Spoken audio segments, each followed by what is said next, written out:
neuropathy that has arisen in cattle. The researchers devised a family tree of prion proteins. Those in cows are most like those in sheep. Prions in apes, including man, are very different. But in one respect, they are crucially similar.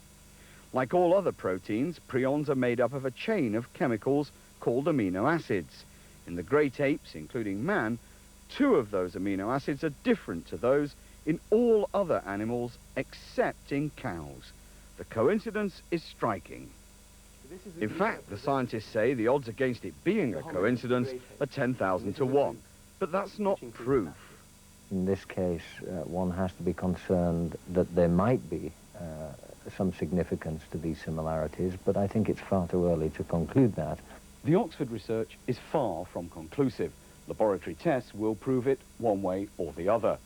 But given the current pitch of the political debate, it's bound to add fuel to the argument about whether there really is a link between BSE and CJD. Lawrence McGuinty, News at 10. The American Secretary of State Warren Christopher finally got his meeting with President Assad. Hours with her mobile phone pressed against her ear. I started having headaches, scrambled brain, squiffy eyes, and the moment we bought a hands-free unit for the car, all these stopped. There is no other explanation. They were inexplicable headaches. Dr. John Holt is an Australian radiation specialist. He's revealed to ITN new research he's commissioned on the effects of mobile phone microwaves on normal brain cells. After the equivalent of a few calls, the cell's protein has been changed. The cellular phone frequencies will certainly permanently damage the glial cells in the brain. With moderate powers, slightly more than the cellular phone will put out, you can get rid of 70 or 80% of some of these proteins. You can then culture the cells, and as far as we're able to see, this damage is irreparable. At this early stage, Dr. Holt isn't sure if the radiation causes cancer, but he already knows it makes existing cancers grow much faster. I've spent my life doing irradiation of various types, and I am more worried about this than any of the other types of radiation I've ever used.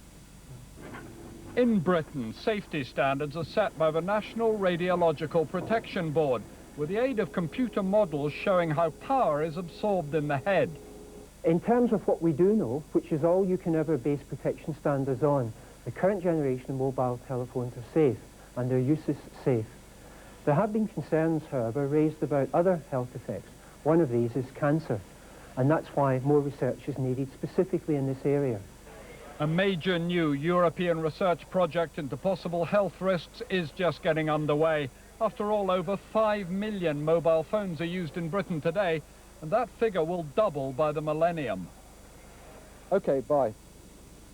If there is a risk, experts suggest a few simple ways to reduce it.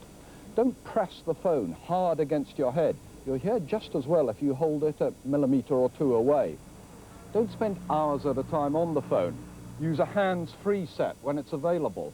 And don't ever fiddle about with a switched-on phone, putting the aerial into your mouth or very close to your eyes. You can hear the pulsing of the radiation interfering with the other phone. If we put it into the microshield case, you see it reduces. If we raise the aerial guard, it reduces altogether.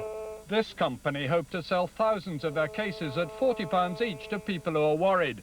But Microshield are accused of scaremongering by some in the mobile phone industry, who say their product is perfectly safe. We are a highly controlled industry. We have the benefit of government specifications, World Health Organization specifications. There is no evidence anywhere that this is a problem. We believe they are totally safe. Many mobile phone users will decide that the advantages simply outweigh any long-term risk. Meanwhile, the research will go on. David Rose, News at 10, Central London. There was little to cheer about.